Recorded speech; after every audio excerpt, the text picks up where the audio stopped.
Mother Bear performed CPR on drowning baby. What happened next will shock you. The morning mist hung low over the forest floor, and Ethan Marshall pressed his boots carefully against the damp earth, trying not to disturb the perfect silence that surrounded him.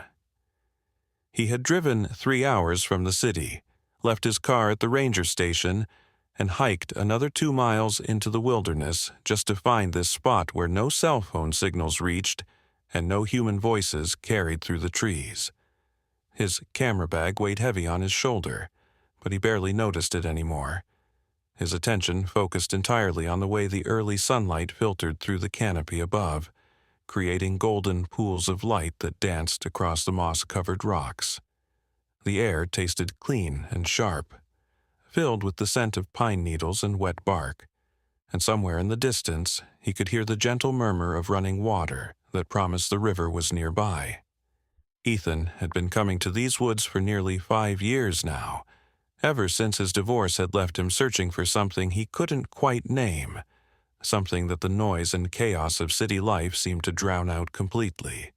Photography had started as a distraction, a way to fill the empty weekends, but it had grown into something more, something that felt almost sacred in its simplicity. Out here, among the towering pines and ancient oaks, he found a kind of peace that had eluded him everywhere else, a silence that wasn't empty but full of subtle sounds and movements that spoke of life, continuing its endless cycle without any need for human interference or understanding. The forest didn't judge him for his failures, didn't remind him of promises he hadn't kept or dreams he had let slip away. It simply existed. And in that existence he found a strange comfort that he had stopped trying to explain to anyone else. The sound of the river grew louder as he descended a gentle slope, his feet finding purchase on roots and stones that jutted from the hillside like natural stairs.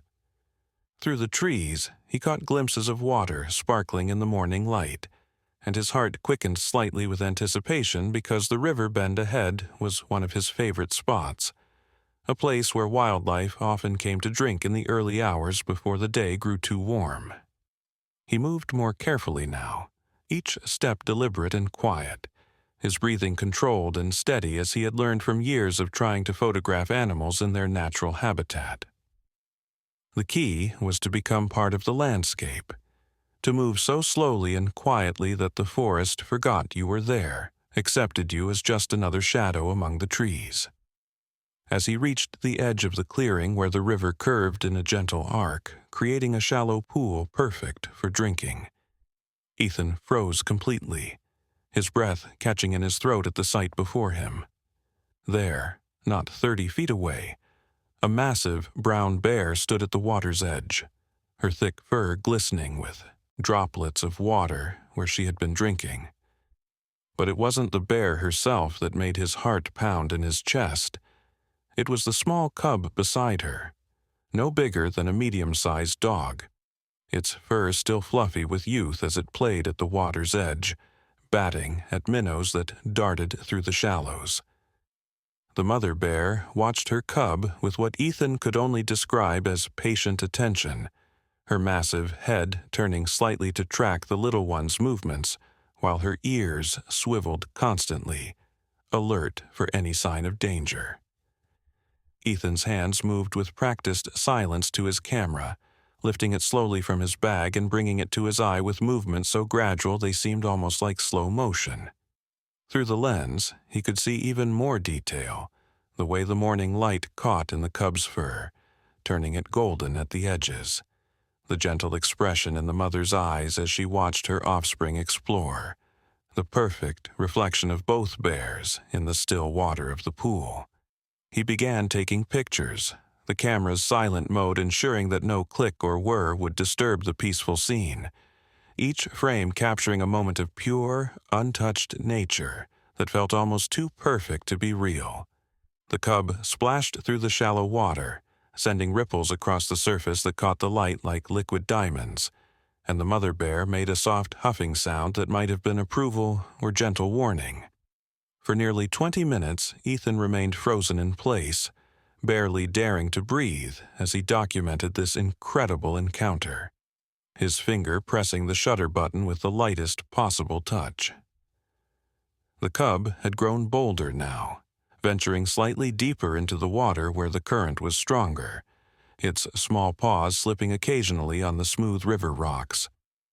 The mother bear had moved closer to the water's edge, her massive form casting a shadow over the pool, and Ethan could see the muscles tensing slightly under her fur, a subtle sign of increased alertness that made him wonder if she was growing concerned about her cub's adventurous spirit. The little bear seemed oblivious to any danger, completely absorbed in its game of chasing fish that were far too quick for its clumsy paws, and Ethan found himself smiling behind his camera at the cub's determination and innocent joy. Then everything changed in an instant, so quickly that Ethan's mind struggled to process what was happening. The cub had ventured onto a rock that looked stable, but must have been loose, because suddenly it tilted under the small bear's weight, sending the cub tumbling sideways into deeper water where the current was much stronger. The splash was surprisingly small, almost insignificant, but the mother bear's reaction was immediate and explosive, her massive body launching forward with a speed that seemed impossible for something so large. She plunged into the water without hesitation, her powerful legs churning through the current as she tried to reach her cub, but the little one had already been swept several feet downstream, its small head disappearing under the surface before bobbing up again, tiny paws flailing uselessly against the current. Ethan's finger pressed the shutter button automatically, his photographer's instincts taking over even as his heart pounded with sudden fear for the small creature struggling in the water. Through his lens, he watched the mother bear swimming with powerful strokes, her movements surprisingly graceful despite her size, but the current was strong and the cub was being carried further away with each passing second. The little bear's head went under again, and this time it didn't come back up immediately, just a small paw breaking the surface for a moment before disappearing again. The mother bear let out a sound that Ethan had never heard before, something between a roar and a cry that seemed to carry all the desperation of a parent watching their child in danger, and she doubled her efforts, her powerful body cutting through the water like a furry torpedo. Finally, after what felt like hours but was probably only seconds, the mother bear reached her cub, her massive jaws closing gently but firmly around the scruff of its neck, as she had probably done countless times before when it was even smaller. But something was wrong. Ethan could see it even from his position on the bank. The cub wasn't moving, its small body limp and lifeless in its mother's grip as she swam strongly toward the shore. She reached the shallow water and stood up, water streaming from her thick fur as she carried her baby onto a flat rock near the water's edge, and Ethan could see clearly now that the cub wasn't breathing, its small chest completely still, water dripping from its open mouth. What happened next would stay with Ethan for the rest of his life, burned into his memory with a clarity that no photograph could ever capture. The mother bear laid her cub down on the rock with infinite gentleness, her massive paw touching its small chest as if checking for something. And then she did something that made Ethan's jaw drop in absolute astonishment.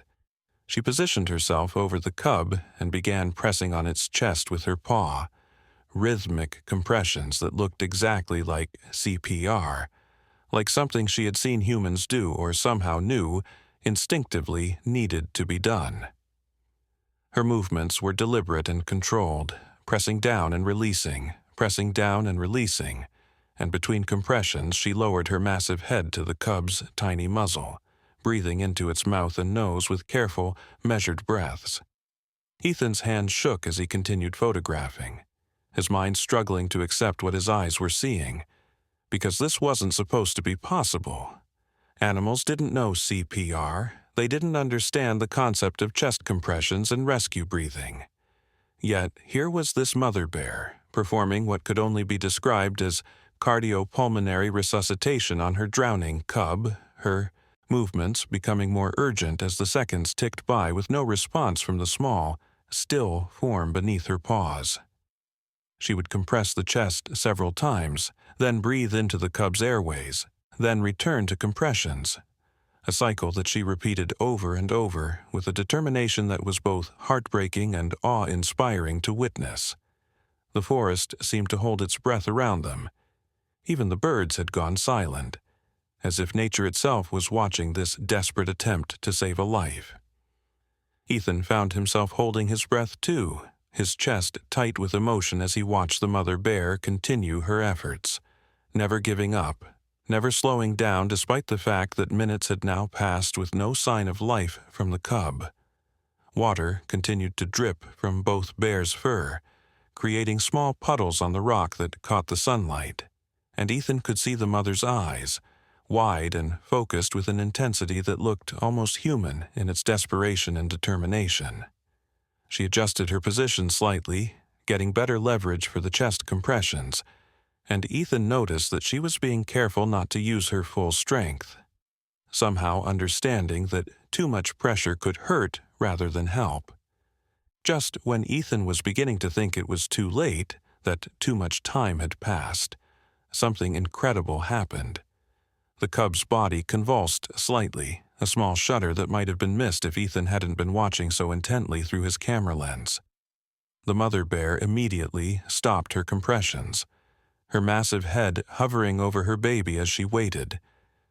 And then it happened again, stronger this time, and suddenly the cub was coughing, water spurting from its mouth as its small chest heaved with the effort of drawing breath. The mother bear made a sound that Ethan could only describe as pure relief, a deep rumbling that seemed to come from somewhere deep in her chest as she gently nuzzled her cub, encouraging it to breathe, to cough up the rest of the water that had filled its lungs. The cub's eyes opened slowly, blinking in confusion as it looked up at its mother's face hovering above it, and it made a small whimpering sound that was immediately answered by the mother's gentle huffing. She continued to nuzzle it, her massive tongue licking the water from its face and fur with movements that were incredibly tender for such a powerful creature. The cub tried to sit up but seemed too weak, its small body shaking from the ordeal, and the mother bear carefully lifted it again, this time cradling it against her chest as she sat back on her haunches, holding her baby the way a human mother might hold a child who had just survived something terrible.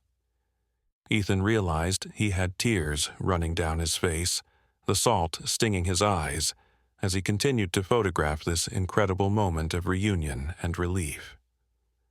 The mother bear was rocking slightly, a gentle swaying motion that seemed designed to comfort her traumatized cub, and she kept making soft sounds, almost like she was talking to it, reassuring it that everything was going to be okay now. The cub had pressed its small face into its mother's fur, its tiny paws gripping as tightly as they could, and Ethan could see its body gradually stop shaking as warmth and comfort replaced fear and cold. The morning sun had climbed higher now, bathing both bears in golden light that made the water droplets in their fur sparkle like diamonds, creating an image so beautiful and profound that Ethan knew no photograph could ever truly capture its full impact. For a long time, neither bear moved, the mother simply holding her cub while it recovered, and Ethan found himself unable to look away, unable to even lower his camera despite the fact that his arms were beginning to ache from holding it steady for so long. He had witnessed something extraordinary, something that challenged everything he thought he knew about animal intelligence and behavior, and he knew that his life had been changed by it in ways he couldn't yet fully understand. The mother bear had not only saved her cub from drowning, she had performed what appeared to be a deliberate, knowledgeable medical intervention, showing an understanding of anatomy and life-saving techniques that scientists would probably say was impossible for a bear to possess. As the cub began to show more signs of recovery, lifting its head to look around and making small sounds that might have been questions or complaints, the mother bear finally stood up, still carrying her baby carefully against her chest. She took a few steps away from the water's edge, moving to a sunny patch of grass where she sat down again, this time laying the cub in her lap where she could continue to groom it while keeping it warm in the sunlight. The cub seemed to be breathing normally now, though it still appeared tired and weak, content to let its mother fuss over it with a thoroughness that spoke of both relief and, perhaps, a need to reassure herself that her baby was truly okay. Ethan slowly lowered his camera, his arms trembling from more than just fatigue, and he realized that he needed to process what he had just witnessed, needed to understand the implications of what this meant for everything humans thought they knew about animal consciousness and intelligence. But even as his scientific mind began to race with questions and theories, another part of him, a deeper, more instinctive part, simply felt honored to have been present for this moment, to have been allowed to witness this display of pure, unconditional love that transcended species and challenged the very boundaries of what was thought to be possible. He had come to the forest seeking peace and solitude, but he had found something far more profound, a glimpse into a world where the lines between human and animal, between instinct and intelligence, were far blurrier than anyone had ever imagined. The mother bear continued to groom her cub, her massive paws, surprisingly gentle as they smoothed down its damp fur, and occasionally she would pause to sniff it carefully, as if checking that everything was as it should be. The cub had closed its eyes now, exhausted from its ordeal, safe in the knowledge that its mother was there to protect it, and Ethan could see its small chest rising and falling with steady, healthy breaths. The crisis had passed, but the memory of what had happened, of what the mother bear had done to save her baby, would remain with him forever, a testament to the mysteries that still existed in the natural world, mysteries that humans had perhaps been too arrogant to acknowledge or too blind to see. As he watched the two bears resting in the morning sunlight, Ethan found himself thinking about the nature of intelligence, about consciousness and awareness, and all the things that humans like to believe made them special and separate from the rest of the animal kingdom. But here was evidence that perhaps those boundaries weren't as clear as everyone thought, that perhaps animals possessed depths of understanding and capability that science had yet to discover or accept. The mother bear had shown not just instinct, but knowledge, not just reaction, but deliberate action based on understanding of cause and effect, of what needed to be done to save a life. She had performed CPR on her drowning cub, and she had done it correctly, effectively, successfully. The sun climbed higher in the sky, warming the forest and beginning to dry the bear's fur, and Ethan knew he should probably leave, should give them privacy to recover from their ordeal, without the presence of a human observer. But he found himself reluctant to go, not wanting to break the spell of this extraordinary morning, not wanting to return to a world where what he had witnessed would be dismissed as impossible or misinterpreted as mere coincidence. He compromised by moving back slightly, finding a more concealed position behind a cluster of ferns where he could still see, but was less likely to be noticed if the bears became more alert to their surroundings. The mother bear had laid down now, creating a protective curve with her body that sheltered the cub from the breeze while still allowing the warm sunlight to reach it. The little one had curled up against her belly, occasionally making small sounds that she answered with gentle huffs and rumbles, a conversation in a language Ethan couldn't understand, but whose meaning was crystal clear. They were safe, they were together, and the terrible danger had passed, leaving only the need for rest and recovery and the comfort of being close to someone who loved you enough to fight death itself to keep you safe. The cub stirred after nearly an hour of rest, its small head lifting as it looked around with eyes that seemed clearer now, more focused than they had been immediately after its rescue. Ethan watched through his camera lens as the little bear pushed itself up on shaky legs, swaying slightly before finding its balance, and the mother immediately shifted her position to be ready to catch it if it fell.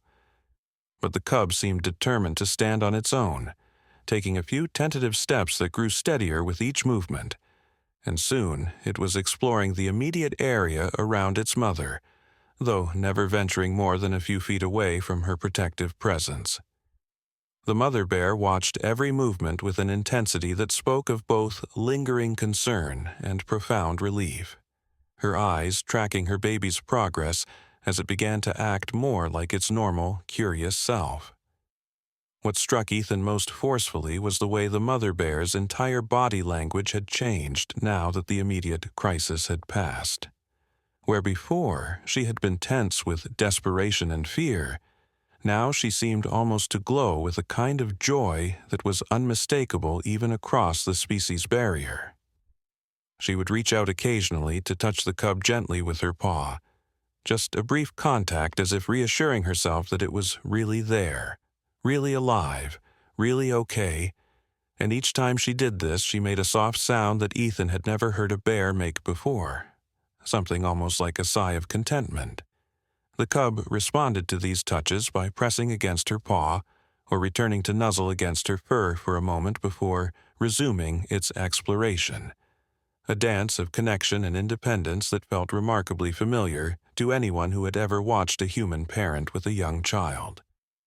The sunlight had grown warmer now, filtering through the leaves in constantly shifting patterns that painted the forest floor with moving shadows and light.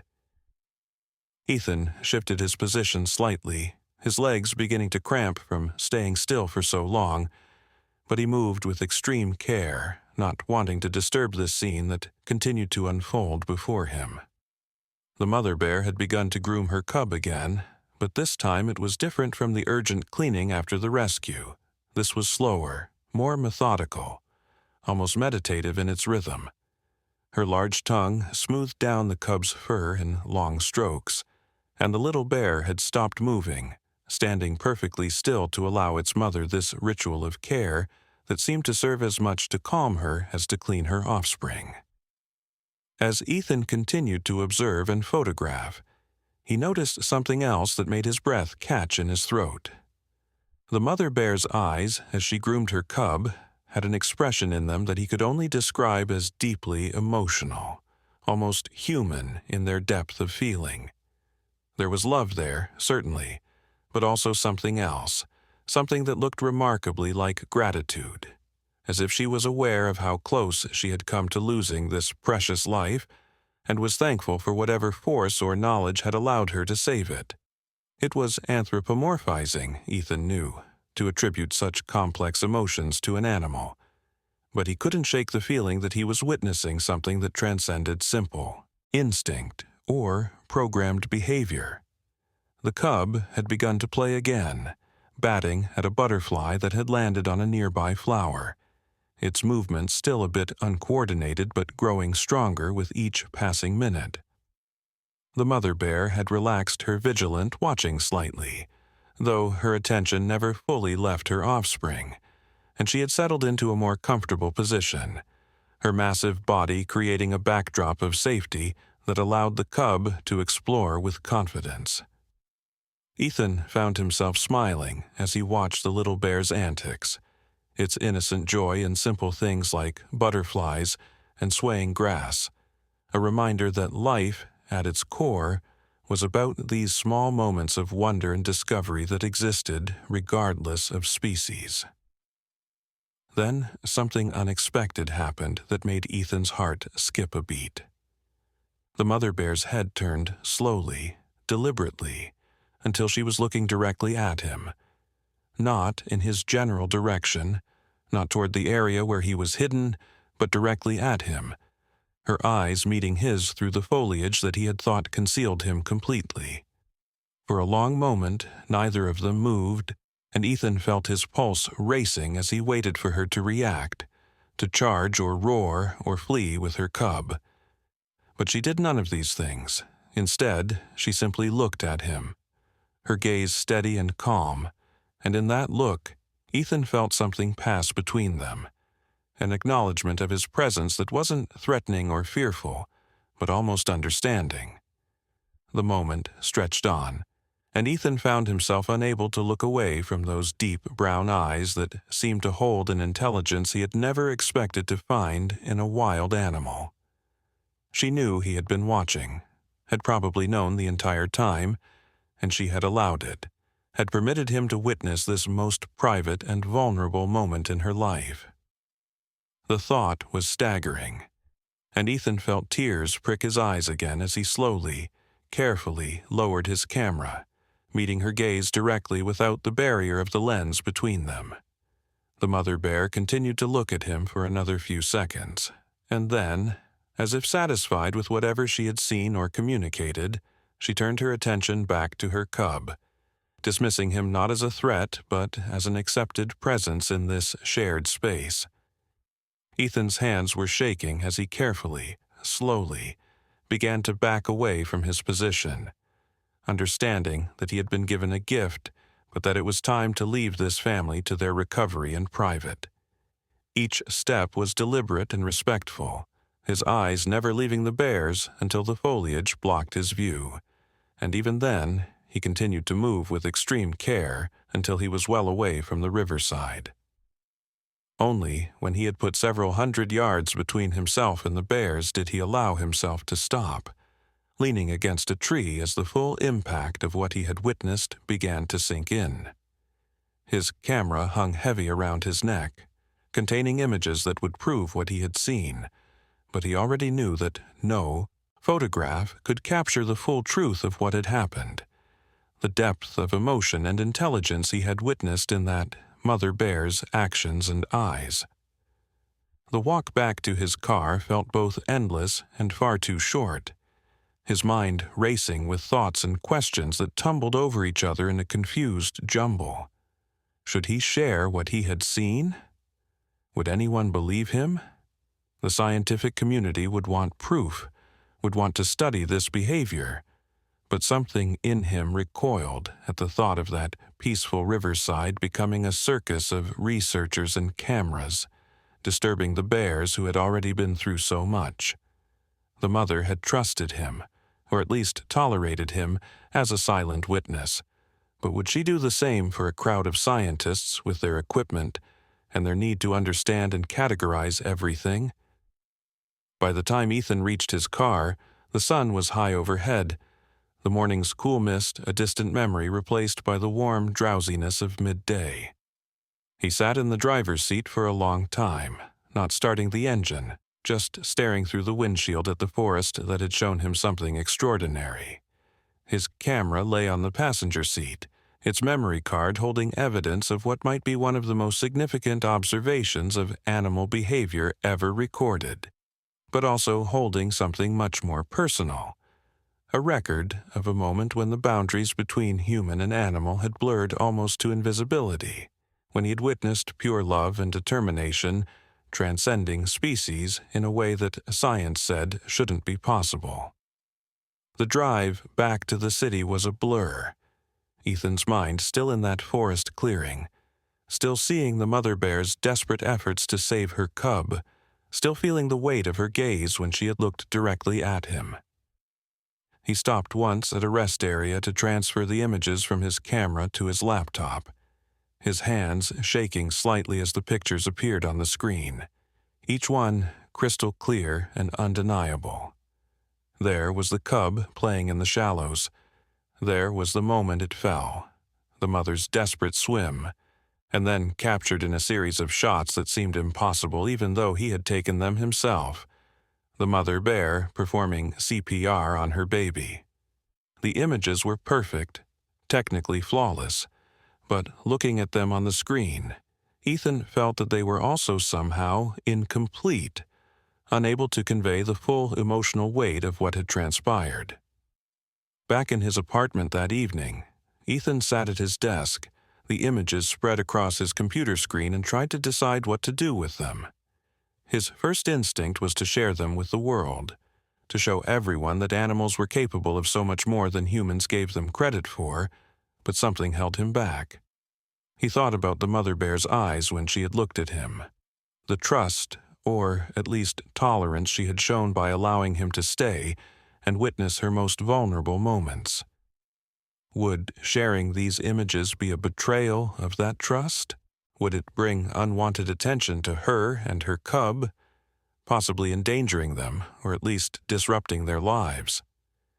He picked up his phone several times, starting to dial the number of a colleague who worked in wildlife biology, but each time he stopped before completing the call. The images on his screen seemed to pulse with significance, demanding to be shared, to be studied, to be understood, but Ethan couldn't shake the feeling that there was something sacred about what he had witnessed, something that might be destroyed by too much scrutiny and analysis. Science would want to explain it, to categorize it, to determine whether it was learned behavior or instinct, whether it could be replicated or observed in other bears. But in doing so, might they miss the most important part, the pure, desperate love of a mother for her child that had driven her to do something extraordinary? As night fell over the city, Ethan made a decision that surprised even himself. He created a backup of all the images, encrypting them carefully, and then he closed his laptop and went to bed without sharing them with anyone. The secret of what he had seen would remain his, at least for now, while he figured out the right way to honor both the scientific importance of his observation and the trust that the mother bear had shown him.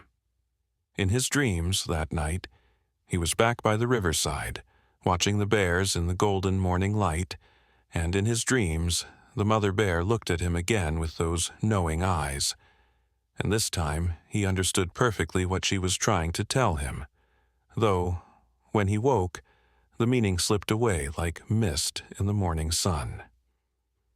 The next few days passed in a strange haze, Ethan going through the motions of his normal life, while his mind remained fixed on what he had witnessed in the forest. He found himself researching bear behavior obsessively, looking for any other recorded instances of bears performing CPR or showing similar medical knowledge, but he found nothing. Just the usual reports of maternal protective behavior that paled in comparison to what he had seen. He also researched animal intelligence more broadly, reading about elephants mourning their dead, dolphins saving drowning humans, crows using tools, all evidence that the animal kingdom possessed depths of consciousness that science was only beginning to understand. At work, his colleagues noticed his distraction, commenting that he seemed different somehow, more thoughtful, or perhaps more troubled than usual. Ethan deflected their concerns with vague mentions of a difficult photography shoot, but inside he was wrestling with questions that went far beyond photography or even science. What he had witnessed had challenged his fundamental understanding of the world, of the line between human and animal, between instinct and conscious thought. The mother bear had shown not just intelligence but wisdom, not just reaction but deliberate, informed action, and the implications of that were staggering. A week after the incident, Ethan found himself driving back to the forest, not with his camera this time, but simply with a need to return to the place where his world had shifted. He hiked the familiar trail to the riverside, half hoping and half fearing that he might see the bears again, but the clearing was empty except for the usual birds and insects going about their daily business.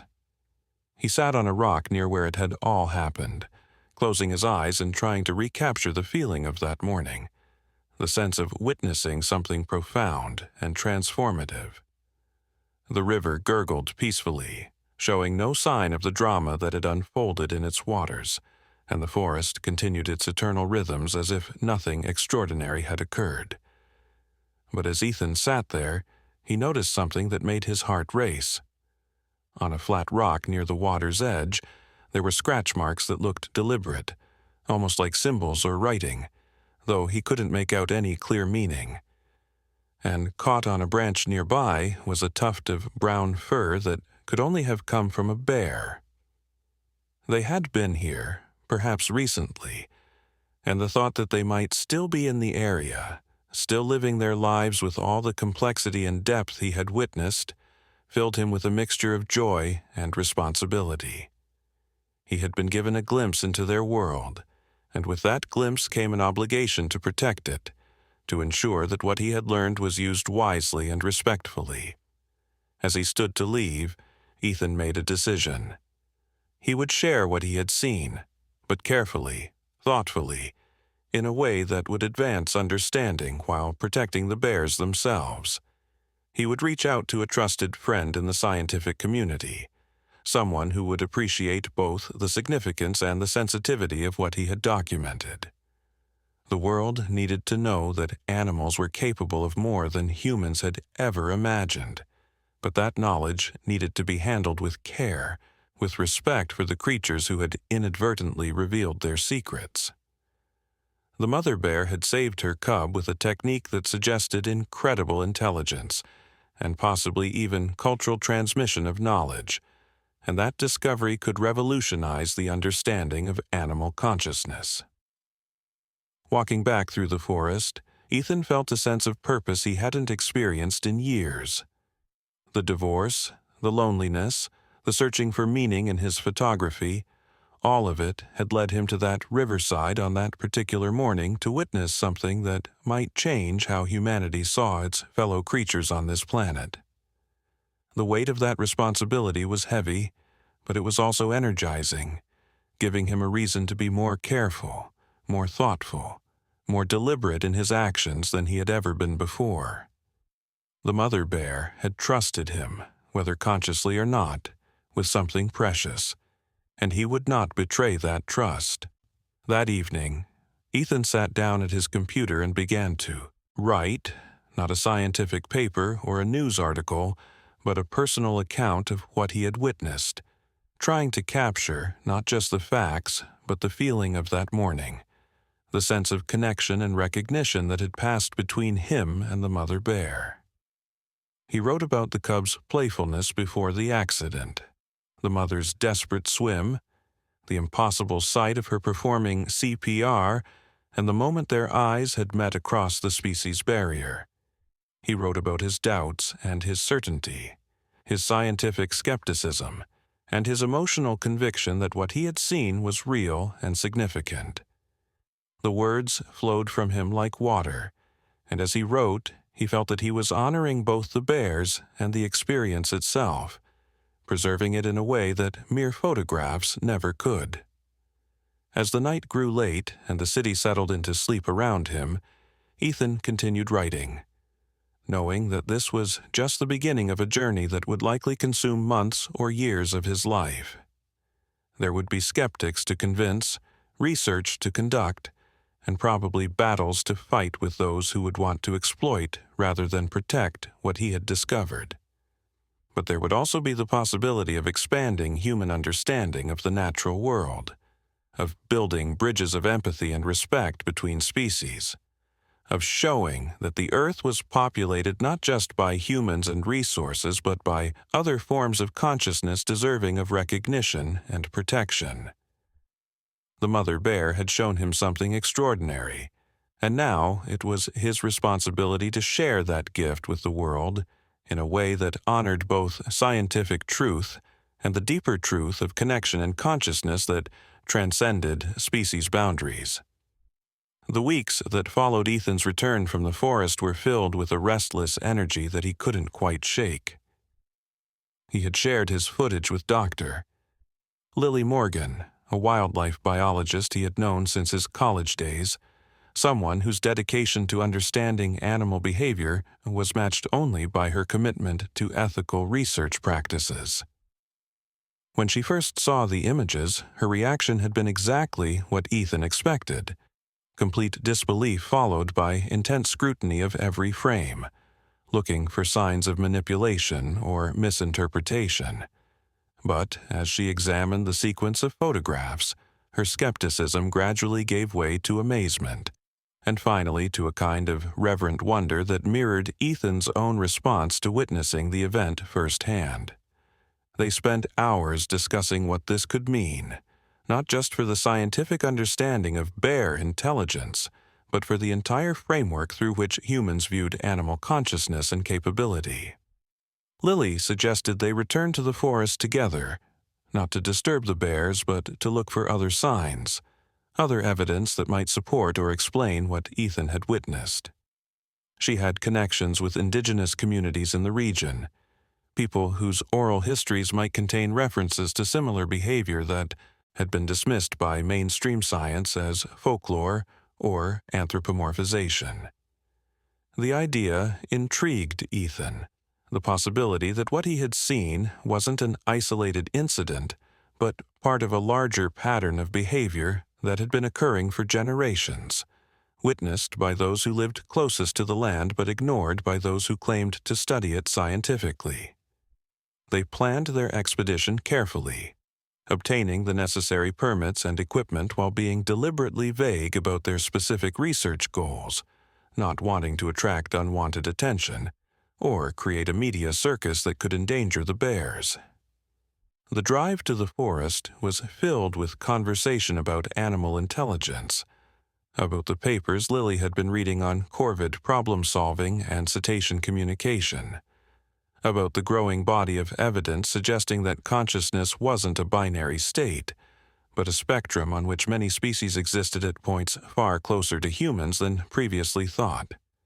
She told Ethan about her own research with wolves, how she had observed behavior that suggested not just pack cooperation, but genuine emotional bonds, grief at the loss of pack members, and what appeared to be intentional teaching of hunting techniques from older to younger wolves.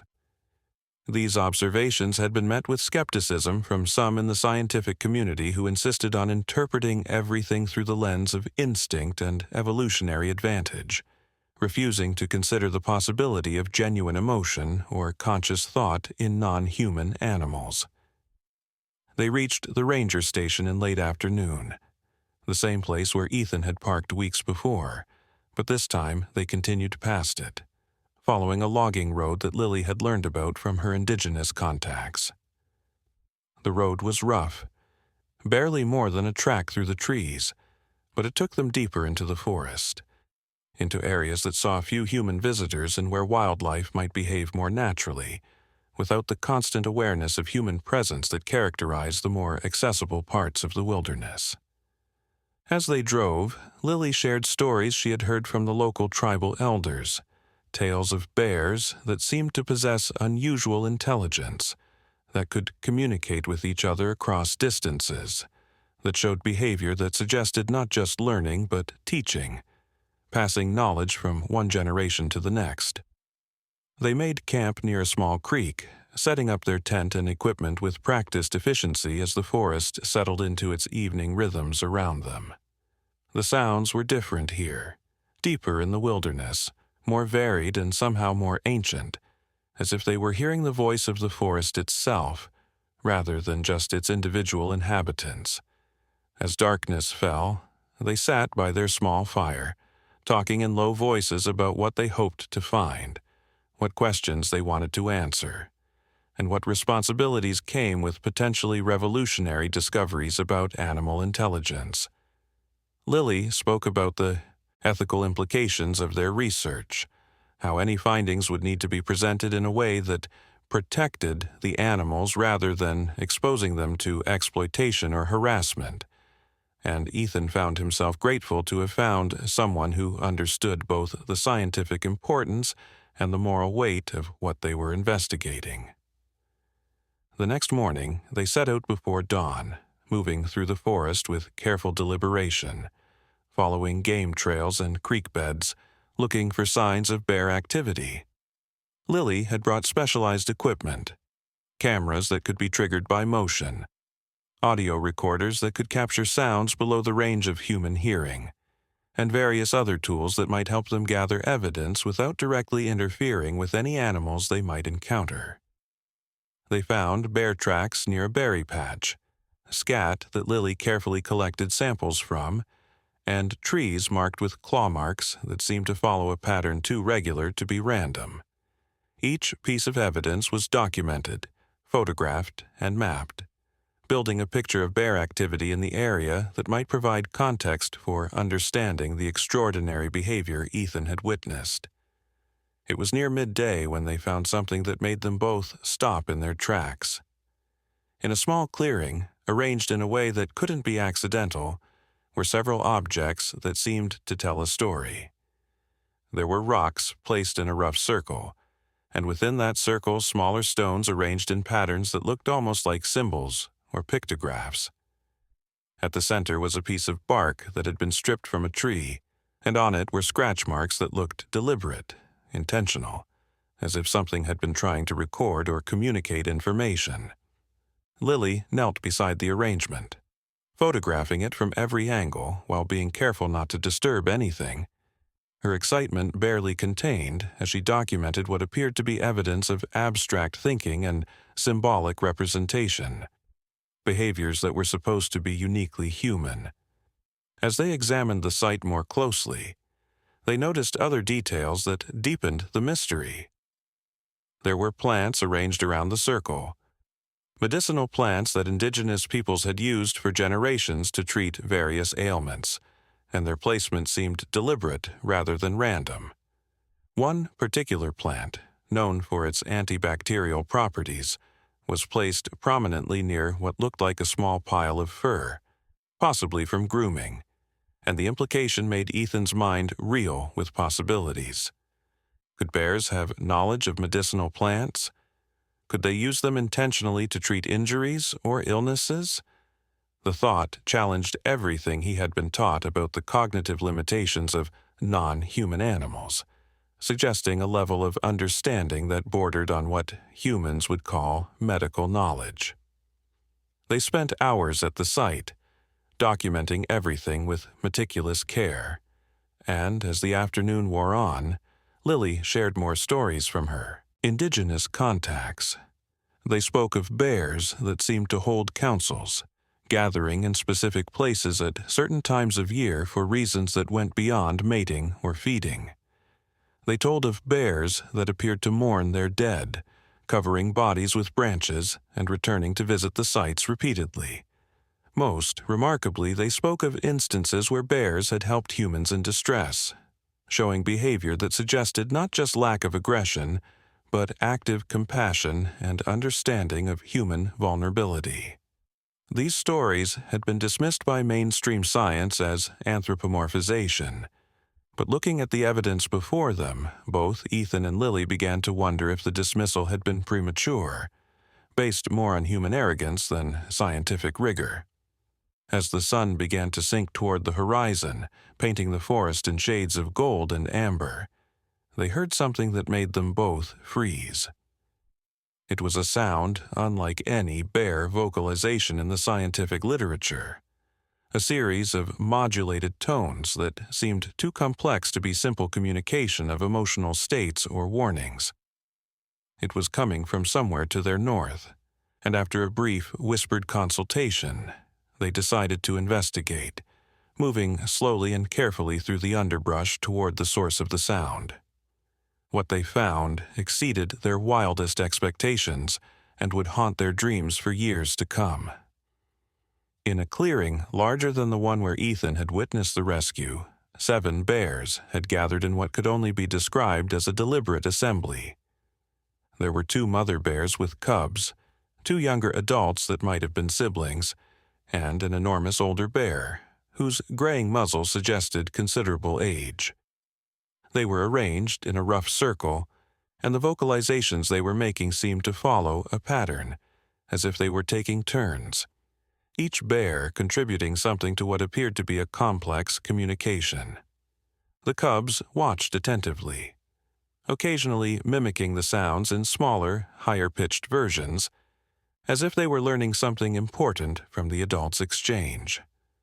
Ethan and Lily watched in absolute stillness, barely daring to breathe as they witnessed something that no scientific journal would likely publish without extensive corroborating evidence. The bears seemed to be demonstrating something to each other, using gestures along with vocalizations, and at one point, one of the mothers used a stick to make marks in the dirt that the others examined closely. It was impossible to know what was being communicated, but the deliberate nature of the interaction, the turn-taking, the apparent teaching of the cubs, all suggested a level of social complexity and information transfer that went far beyond anything in the existing literature on bear behavior. The gathering continued for nearly an hour, and throughout it all, Ethan couldn't shake the feeling that they were witnessing something ancient and sacred, a ritual or tradition that had been passed down through generations of bears, hidden from human eyes by the remoteness of the location and the tendency of humans to see only what they expected to see. When the bears finally began to disperse, moving off in different directions with what seemed like purposeful intent, Ethan and Lily remained frozen in place for several more minutes, afraid that any movement might somehow break the spell of what they had witnessed or alert the bears to their presence. That night, back at their camp, they sat in stunned silence for a long time, trying to process what they had seen. The implications were staggering, suggesting not just intelligence but culture, not just communication but possibly language, not just learning but teaching and tradition. Lily pulled out her notebook and began sketching what she remembered of the marks the bear had made in the dirt, while Ethan reviewed the photographs he had managed to take, though he knew they would never convey the full impact of witnessing the gathering in person. They talked until the early hours of the morning, their voices low and filled with a mixture of excitement and trepidation, knowing that what they had discovered could revolutionize the understanding of animal consciousness, but also knowing how difficult it would be to convince others of what they had seen. The next day, they decided to visit the indigenous community that Lily had been in contact with, hoping to learn more about the traditional knowledge of bear behavior that might provide context for their observations. The drive took them through winding mountain roads to a small reservation where Lily had arranged to meet with an elder named Joseph, a man whose family had lived in harmony with the forest for countless generations. Joseph received them in his modest home, his weathered face breaking into a knowing smile when they began to describe what they had witnessed. He listened patiently to their account, nodding occasionally, and when they finished, he was quiet for a long moment before speaking in a voice that carried the weight of ancient wisdom. Joseph told them that his people had always known that bears were more than what the white man's science claimed them to be. They were the keepers of the forest's memories, he said, the ones who remembered the old ways and passed them down through generations. He spoke of bears that had saved lost children, leading them back to safety with an intelligence that suggested understanding of human vulnerability and need. He told of bears that seemed to predict weather changes days in advance, moving their cubs to safety before storms that caught humans by surprise. Most remarkably, he spoke of a tradition among his people that certain bears were teachers, that they possessed knowledge about healing plants and where to find water in drought years, knowledge that they would sometimes share with humans who approached them with proper respect. When Ethan showed Joseph the photographs of the mother bear performing CPR on her cub, the old man's eyes filled with tears. He had heard of such things from his grandmother, he said, stories that the younger generation had dismissed as fantasy, but that he had always believed contained truth. The bears knew about life and death in ways that humans had forgotten, he explained, and sometimes in moments of great need they would reveal this knowledge. The fact that the bear had allowed Ethan to witness and photograph the event was significant, Joseph insisted, suggesting that perhaps it was time for this knowledge to be shared more widely, for the bridge between human and animal understanding to be rebuilt. Joseph introduced them to other members of his community, including a woman named Sarah who worked as a forest ranger and had her own stories of unusual bear behavior. She had seen bears that seemed to cooperate across family groups, sharing information about food sources and dangers in ways that suggested complex social networks extending beyond immediate genetic relationships. She had observed bears using tools, not just sticks to get insects, but rocks to crack open nuts, and even using certain plants to treat wounds, rubbing them on injuries in a way that suggested understanding of their medicinal properties. These observations had been dismissed by her superiors as misinterpretation, but she had continued to document them privately, building a collection of evidence that aligned remarkably with what Ethan and Lily had witnessed. Over the next several days, Ethan and Lily immersed themselves in the traditional knowledge of the community, learning about bear behavior from a perspective that mainstream science had largely ignored. They heard stories that stretched back generations, accounts of bears showing compassion, intelligence, and even what could only be described as wisdom. They learned about seasonal gatherings where bears from wide territories would come together for reasons that seemed to go beyond mating or resource sharing, gatherings that resembled the assembly they had witnessed in the forest. They were shown ancient pictographs that depicted bears in ways that suggested reverence and recognition of their intelligence, images that seemed to tell stories of cooperation and communication between species. One evening, as they sat around a fire with several community members, an elder named Maria shared a particularly remarkable story. Her great-grandfather had been a healer, she said, and he had learned some of his knowledge from watching bears. He had observed them selecting specific plants when they were injured or ill, and through careful observation and experimentation, he had incorporated this knowledge into his own healing practice. She still had his journals, written in a mixture of English and their native language, documenting which plants the bears used for different ailments and how they prepared them. When she showed these journals to Lily, the biologist was astounded to find that many of the plants mentioned were indeed known to have medicinal properties that had only been scientifically verified in recent decades. The visit to the indigenous community provided Ethan and Lily with a completely different framework for understanding what they had witnessed. Rather than seeing the bear's behavior as an anomaly that challenged scientific understanding, they began to see it as part of a continuum of intelligence and consciousness that had always existed but had been overlooked or dismissed by those who insisted on seeing animals as fundamentally different from humans. The traditional knowledge holders had maintained this understanding through their stories and observations, preserving evidence of animal intelligence that science was only now beginning to rediscover and validate through its own methods. As they prepared to leave the reservation, Joseph pulled them aside for a private conversation. He wanted them to understand, he said, that the knowledge they were uncovering came with responsibility. The bears had kept their secrets for good reason, protecting themselves from those who would exploit or harm them. If Ethan and Lily were going to share what they had learned with the wider world, they needed to do so in a way that protected the bears and their habitat, that fostered respect rather than exploitation. He gave them a small carved bear figurine, a token of trust, and a reminder of their obligation to use their knowledge wisely. The weight of that responsibility settled on their shoulders like a heavy cloak, but also like a badge of honor, a recognition that they had been entrusted with something precious and profound. The drive back to the city was filled with intense discussion about how to proceed with their findings. They had evidence that could revolutionize the understanding of animal intelligence, but they also had an obligation to protect the subjects of their research from the potentially harmful consequences of publicity. They decided to take a cautious approach, first publishing their observations in a respected but specialized journal where it would be seen by serious researchers rather than sensationalized by the media.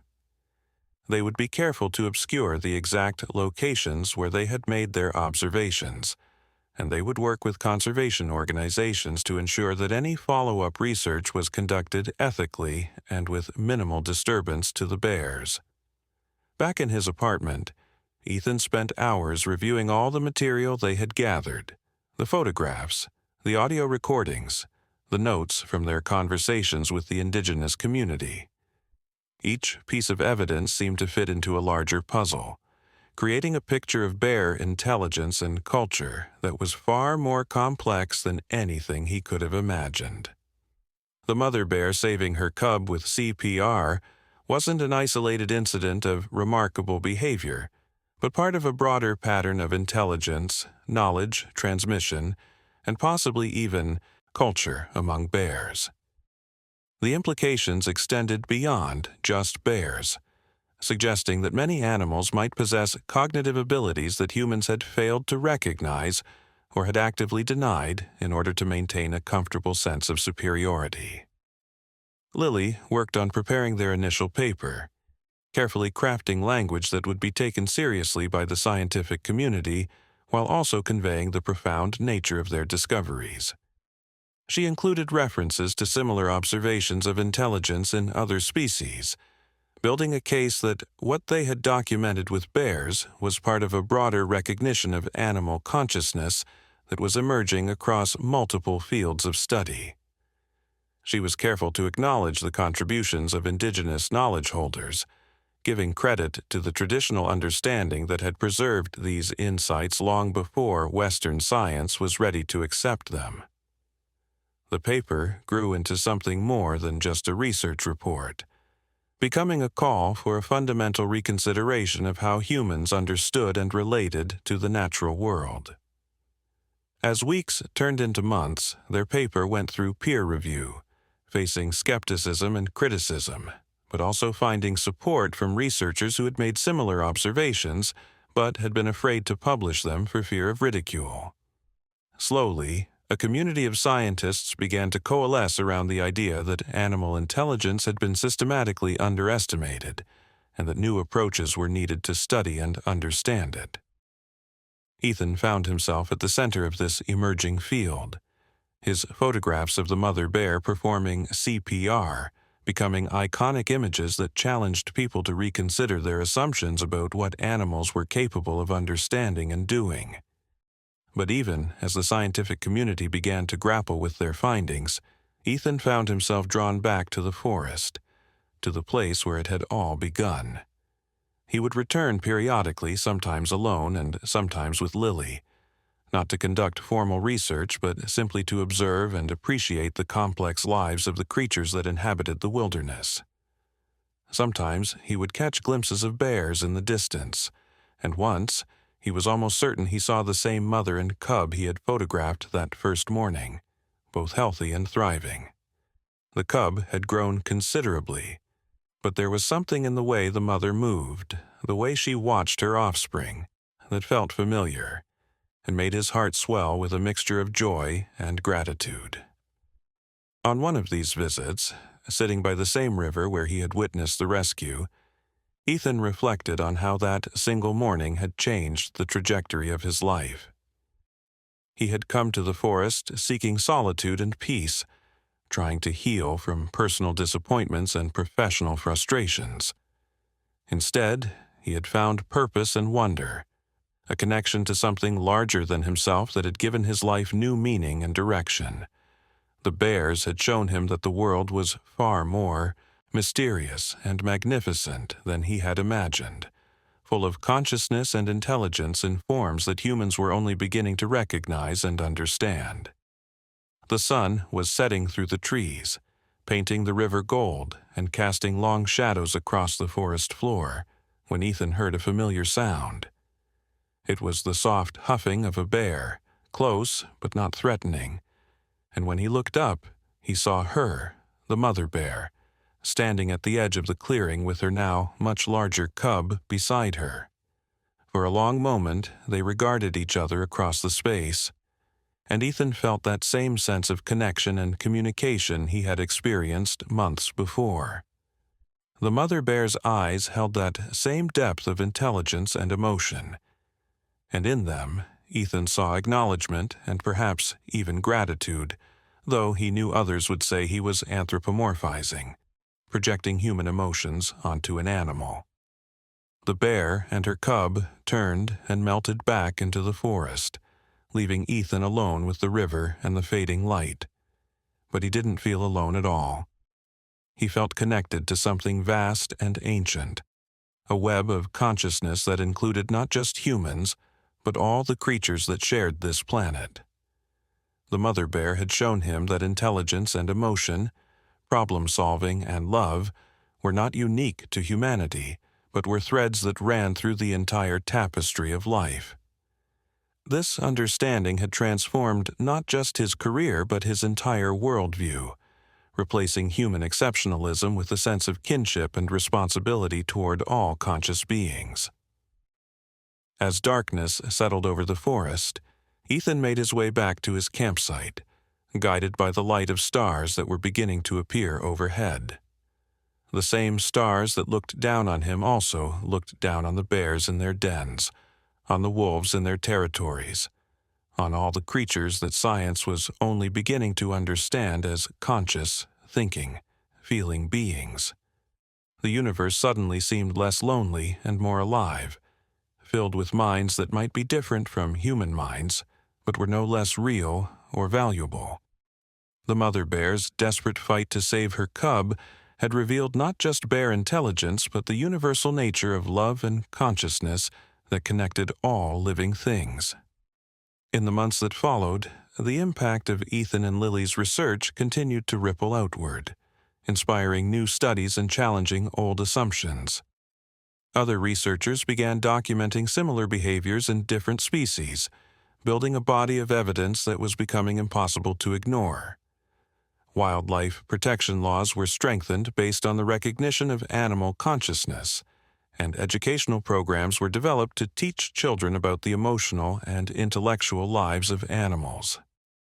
The indigenous communities that had preserved this knowledge for generations finally received recognition for their contributions to understanding the natural world, their traditional wisdom validated by Western science that had taken centuries to catch up. But for Ethan, the most profound impact was personal. The loneliness and purposelessness that had driven him to the forest in the first place had been replaced by a sense of connection and mission. He continued his photography, but now with a different intent, not just to capture beautiful images but to reveal the consciousness and dignity of his subjects. His exhibitions drew crowds who came to see not just stunning wildlife photography, but images that challenged them to see animals as individuals with their own thoughts, emotions, and cultures. Each photograph told a story, and collectively they told the larger story of a world populated by diverse forms of consciousness, all deserving of respect and protection. One evening, while giving a presentation about his work to a packed auditorium, Ethan was asked by a young student whether he really believed animals were conscious in the way humans were. He thought for a moment before answering, remembering the mother bear's eyes as she looked at him across the clearing, remembering the gathering of bears they had witnessed, remembering all the evidence they had collected that suggested depths of intelligence and emotion that science was only beginning to fathom. He told the student that consciousness wasn't a binary state, but a spectrum, and that many animals existed on that spectrum in places much closer to humans than most people realized. But more importantly, he said, the question shouldn't be whether animals were conscious like humans, but whether humans were willing to recognize and respect the forms of consciousness that existed throughout the natural world. The presentation ended with a standing ovation, but Ethan barely noticed, his mind already drifting back to the forest, to the riverside where it had all begun.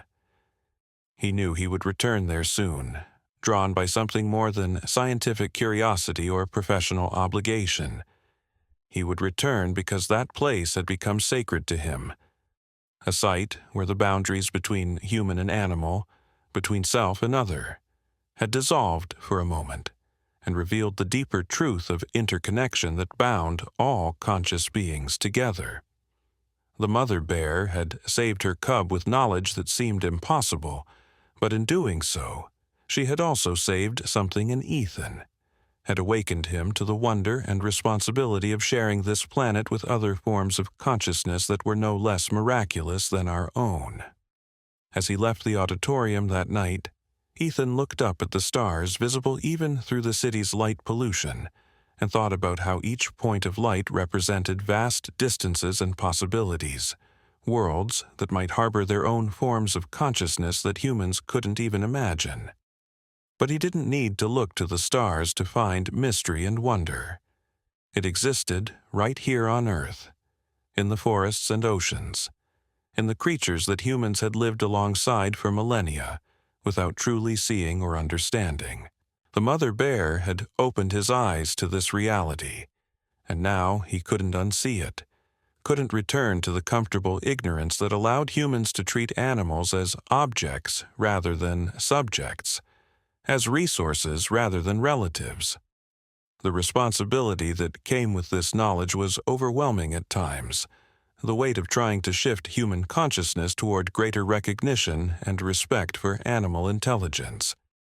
But it was also exhilarating, being part of what felt like a crucial moment in human evolution, not biological but ethical and spiritual, expansion of the circle of moral consideration to include all conscious beings.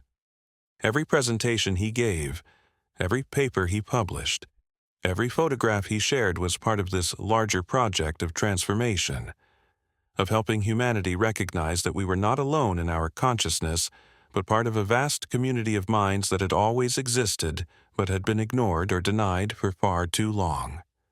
Sometimes, late at night when he couldn't sleep, Ethan would look at the original photographs from that morning by the river, especially the sequence showing the mother bear performing CPR on her cub.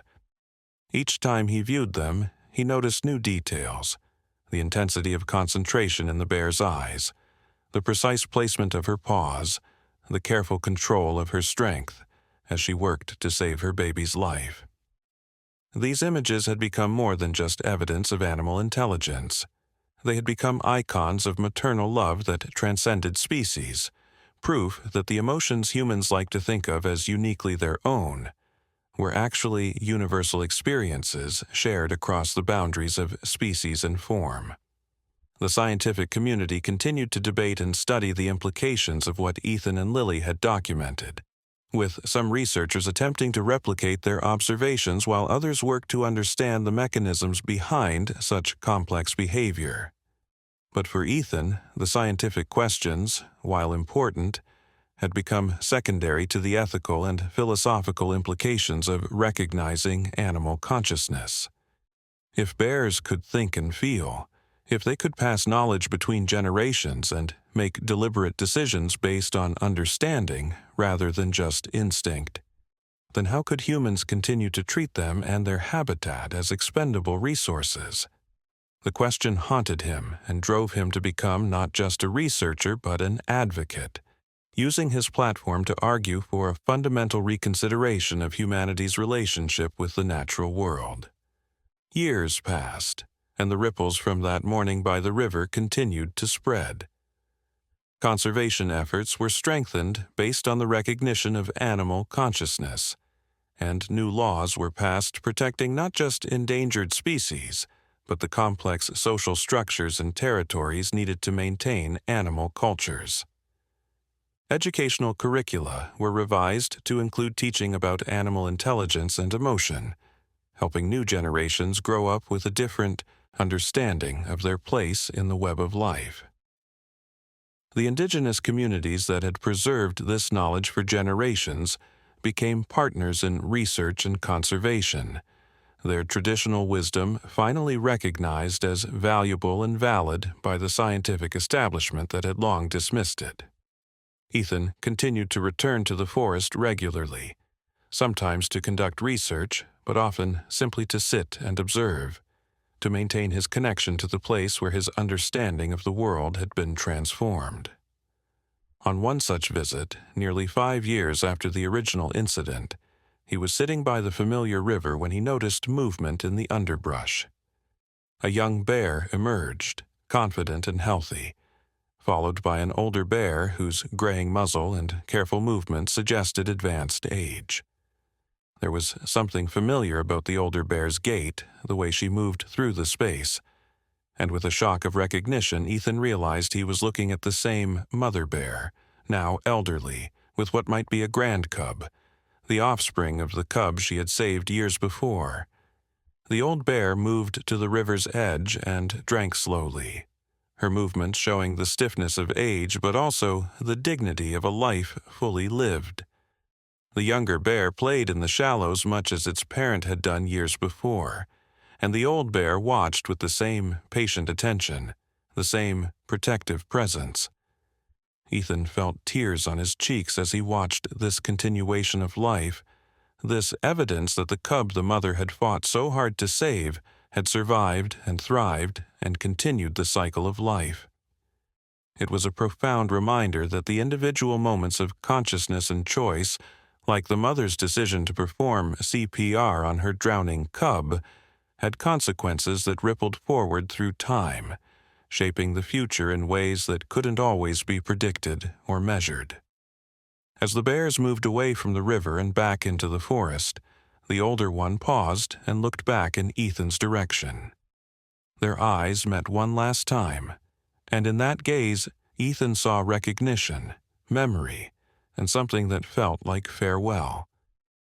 He knew somehow that this would be the last time he would see her, that she was old and wouldn't survive many more winters. But he also knew that what she had shown him, what she had taught him about the depth and beauty of consciousness in all its forms, would continue long after she was gone. She had changed not just his life, but potentially the trajectory of human understanding of the natural world, and that legacy would outlive them both. The sun was setting as Ethan made his way back through the forest, the familiar path now heavy with memory and meaning. Every tree, every rock, every bend in the trail held significance, marked points in his journey from ignorance to understanding, from isolation to connection. The forest had become his teacher, the bears his guides into a deeper understanding of consciousness and existence. He thought about the young bear he had just seen, carrying forward the genetic and perhaps cultural legacy of its grandmother, and felt a sense of continuity and hope that transcended his individual life and concerns. Back in civilization, Ethan continued his work with renewed purpose, knowing that he had been privileged to witness something extraordinary, and that with that privilege came responsibility.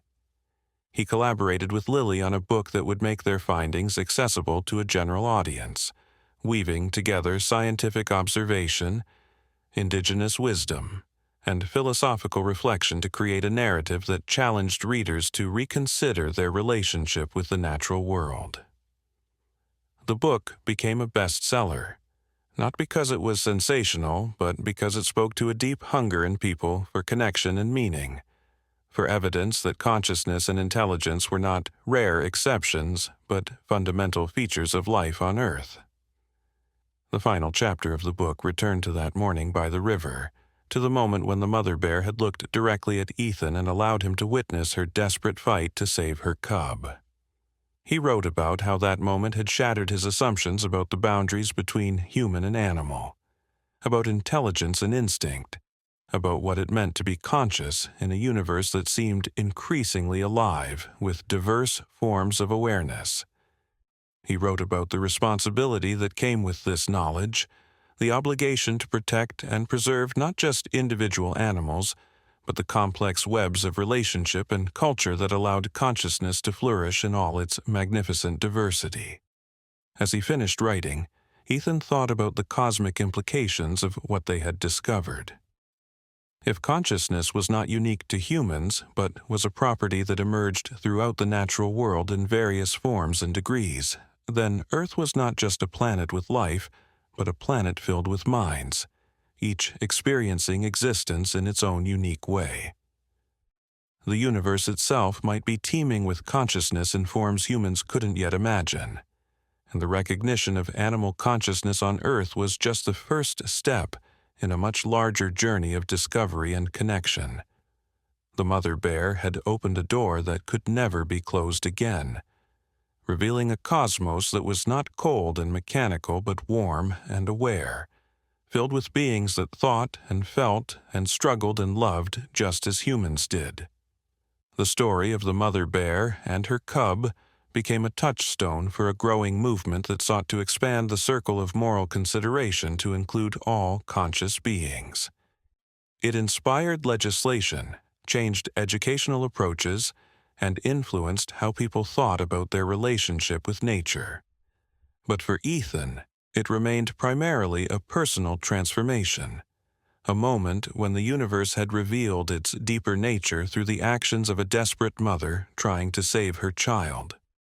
The fact that the mother was a bear and not a human made the revelation more, not less, profound, showing that love and intelligence were not human inventions, but cosmic principles that manifested wherever consciousness arose. On quiet nights, when the city noise died down and the stars became visible overhead, Ethan would think about that morning by the river and feel a sense of gratitude that was almost overwhelming. He had been in the right place at the right time to witness something extraordinary, but more than that, he had been open enough to see it for what it was, not just an unusual animal behavior, but a window into the deeper nature of consciousness and existence. The mother bear had given him a gift that he would spend the rest of his life trying to understand and share, a glimpse of the profound intelligence and emotion that existed throughout the natural world, waiting to be recognized and respected by humans who had forgotten their kinship with all living things. The recognition that animals possessed consciousness comparable in many ways to human consciousness had implications that extended far beyond science into ethics, philosophy, and spirituality.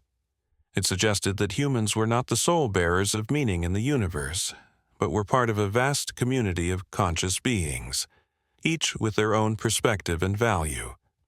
This understanding required a fundamental shift in how humans related to the natural world, moving from dominance and exploitation to partnership and respect.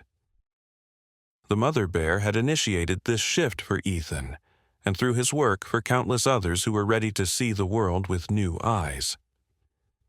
As the years continued to pass, the scientific understanding of animal consciousness continued to evolve, with new discoveries regularly confirming what indigenous peoples had long known and what Ethan had witnessed by the river. Bears were found to have complex social structures, to use tools regularly, to pass cultural knowledge between generations, and to show evidence of abstract thinking and planning.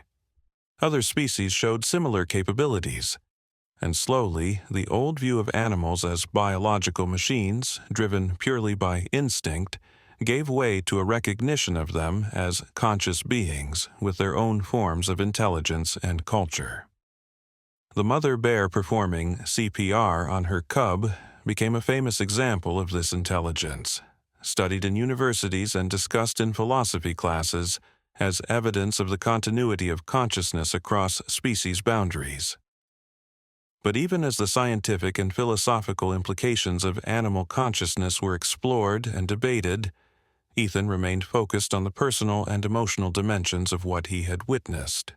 The mother bear's love for her cub, her desperate determination to save its life, her use of knowledge that suggested deep understanding rather than mere instinct.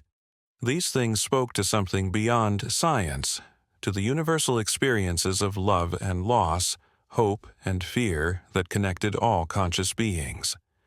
In recognizing these emotions in a bear, Ethan had found a connection to the larger web of life that had healed his own sense of isolation and given his existence new meaning and purpose. The forest where it had all happened was eventually designated as a protected research area, a place where scientists could study animal behavior without disturbing it, where the bears and other creatures could continue their lives while being observed with respect and care. Ethan was instrumental in establishing the protections, working with government agencies and conservation organizations to ensure that the site would be preserved for future generations. He knew that other moments of revelation might occur there. Other witnesses might see something that would further expand human understanding of animal consciousness. The forest had become a classroom where nature itself was the teacher, revealing its secrets to those patient and humble enough to observe without interfering. In his later years, Ethan often reflected on the trajectory of his life and how a single morning had changed everything. He had started as a lonely, divorced photographer seeking solitude in nature, and had become a voice for recognizing and protecting animal consciousness.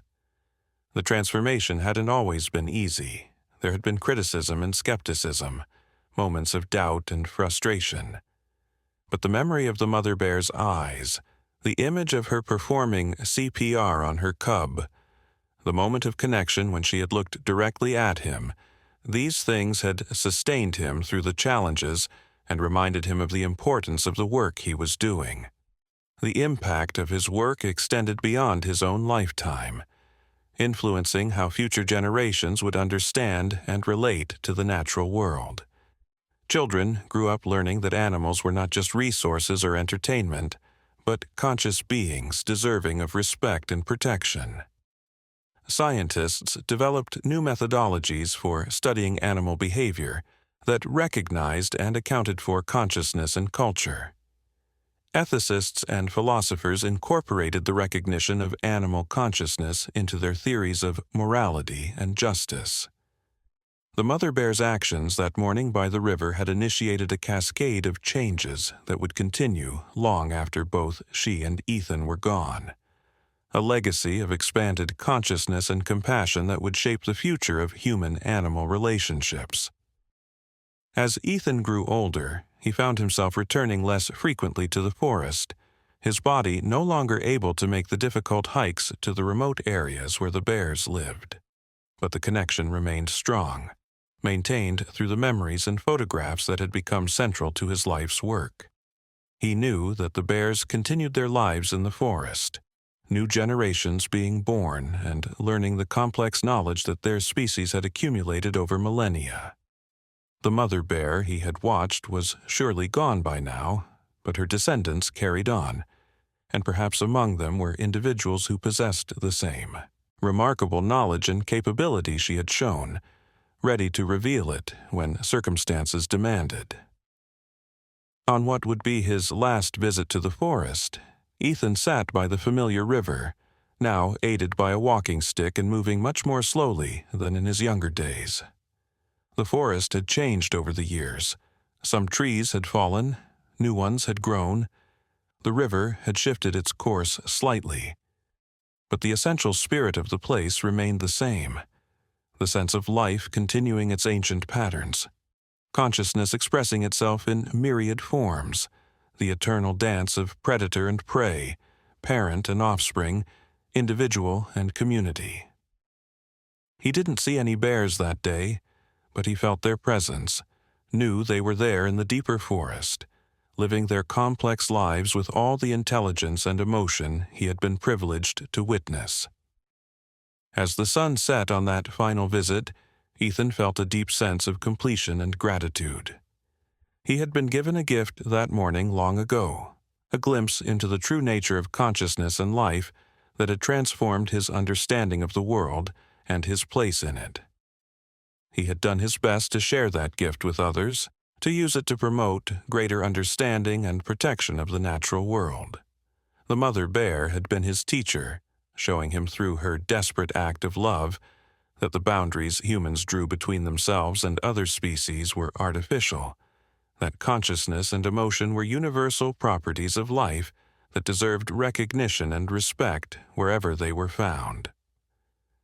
The legacy of that morning by the river lived on in the protected forests where bears could continue their ancient ways, in the laws that recognized animal consciousness and protected animal cultures, in the children who grew up understanding that they shared the world with other thinking, feeling beings.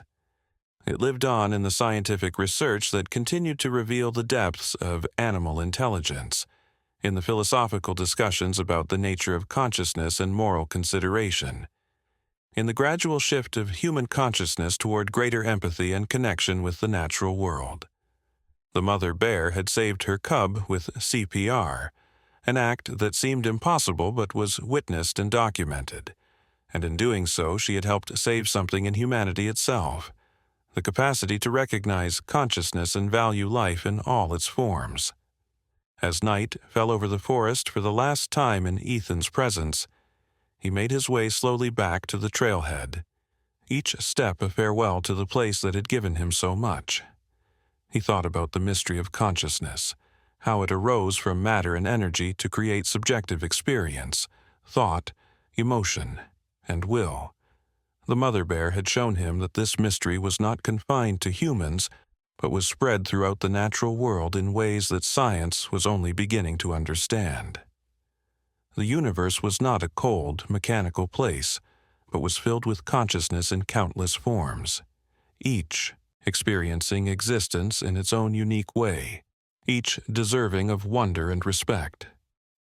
The stars were bright overhead as Ethan reached his car, the same stars that had looked down on countless generations of bears, on all the creatures that had lived and died in these forests over millions of years. He thought about his place in this vast continuum of life and consciousness, how his brief existence had been given meaning by witnessing and sharing the story of a mother bear's love for her cub. It was a small story in the context of the cosmos, but it contained within it the entire mystery of consciousness and existence, the proof that love and intelligence were not human inventions but fundamental properties of a universe that was far more alive and aware than most people realized. Driving away from the forest for the last time, Ethan carried with him the memories and images that had defined his life's work.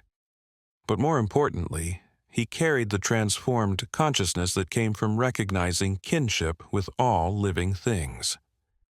The mother bear had opened his eyes to a world filled with other minds, other forms of consciousness that were different from, but not lesser than, human consciousness. This recognition had healed his loneliness and given him purpose, had connected him to something larger than himself that would continue long after he was gone. The bears would continue in their forests, passing their knowledge from generation to generation, occasionally revealing to careful observers the depths of their intelligence and emotion, reminding humanity that we are not alone in our consciousness but part of a vast, beautiful, mysterious community of minds that share this planet and perhaps the cosmos itself. The story that had begun with a lonely photographer seeking solitude in the forest had become something much larger, a revelation of the interconnectedness of all conscious beings, a scientific revolution in understanding animal intelligence, and a personal transformation that had given meaning to a life that had felt empty and purposeless. The mother bear, in her desperate act of love, had revealed truths that challenged the foundations of human exceptionalism and opened doors to new ways of understanding and relating to the natural world. Her legacy would live on in the protected forests, in the changed laws and attitudes, in the expanded circle of moral consideration that now included beings once dismissed as mere animals operating on instinct alone. As Ethan's story drew to a close, the larger story it had initiated was just beginning. Scientists continued to discover new evidence of animal consciousness and intelligence, each finding building on the foundation that had been laid by that morning's observation by the river. Philosophers and ethicists grappled with the implications of recognizing consciousness in non-human beings, developing new frameworks for understanding rights and responsibilities in a more than human world. Conservationists used the recognition of animal consciousness to argue for stronger protections and more respectful relationships with nature. The ripples from that single morning continued to spread, touching lives and changing minds in ways that could never have been predicted. The cosmos itself seemed different now that humanity was beginning to recognize consciousness as a widespread phenomenon rather than a rare exception. The search for extraterrestrial intelligence took on new dimensions when it was understood that intelligence existed in many forms right here on Earth. The possibility that consciousness might be a fundamental feature of the universe rather than an accidental byproduct of evolution opened up new avenues of scientific and philosophical exploration. The mother bear had not just saved her cub that morning. she had helped humanity take a crucial step toward understanding its place in a conscious cosmos, a universe filled with minds that thought and felt and experienced existence in ways both similar to and radically different from human consciousness. In the end, the story of the mother bear performing CPR on her drowning cub became more than just a remarkable observation of animal behavior. It became a symbol of the possibility of connection and understanding across the boundaries of species, a proof that love and intelligence were universal rather than uniquely human, and a call to recognize and respect the consciousness that existed throughout the natural world. The image of the desperate mother working to save her baby's life, using knowledge that suggested deep understanding rather than mere instinct, challenged people to reconsider their assumptions about animals and their place in the moral universe. It was a story that changed lives, shifted paradigms, and opened hearts to the wonder and mystery of consciousness in all its magnificent forms. The forest continued its eternal rhythms. The river flowed on toward the sea, and somewhere in the deep woods bears continued their complex lives, carrying knowledge passed down through generations, occasionally revealing to lucky observers the depths of their intelligence and emotion. The mother bear who had performed CPR was gone, but her legacy lived on in the scientific understanding of animal consciousness, in the legal protections for animal cultures, in the changed hearts and minds of those who had heard her story. She had given humanity a gift of expanded consciousness and connection, a reminder that we are not alone in our thinking and feeling, but part of a vast community of minds that share this beautiful, mysterious planet. As the story spread and grew, taking on dimensions that Ethan could never have imagined when he first witnessed the rescue, it became clear that this was not really an ending but a beginning. The recognition of animal consciousness was just the first step in a longer journey toward understanding the nature of mind and awareness in the universe. Each new discovery, each observation of remarkable animal behavior, each piece of evidence for consciousness in unexpected places added to the growing understanding that the cosmos was far more alive and aware than humans had dared to imagine. The mother bear had opened a door that could never be closed again, revealing a universe filled with consciousness in countless forms, each deserving of wonder, respect, and protection. The night sky, with its countless stars and infinite possibilities, no longer seemed cold and empty but warm and alive with potential consciousness. If a bear could understand CPR, if animals could have cultures and pass knowledge between generations, if consciousness could arise in forms so different from human consciousness, then what other mysteries awaited discovery? What other forms of awareness might exist in the vast reaches of space, or in the deep oceans, or in dimensions of reality that humans had yet to perceive? The mother bear's act of love had initiated a revolution in understanding that would continue to unfold for generations, each new discovery building on the foundation she had laid that morning by the river, when she refused to let her cub die, and revealed in her desperate determination the universal nature of love and consciousness that connected all living things. The story would continue long after all its original witnesses were gone, passed down like the bear's own knowledge from generation to generation, a reminder that consciousness was not rare but abundant, not isolated but interconnected, not limited to humans but spread throughout the natural world in forms that were just beginning to be recognized and understood. The mother bear had given humanity a gift that would keep giving for centuries to come, a glimpse into the true nature of consciousness and existence that would forever change how humans understood their place in the cosmos. Her desperate act of love had become a beacon of hope and wonder, proof that the universe was far more magical and mysterious than anyone had dared to believe, filled with minds that thought and felt and loved just as humans did, waiting to be recognized and respected as fellow travelers in the great journey of consciousness through space and time.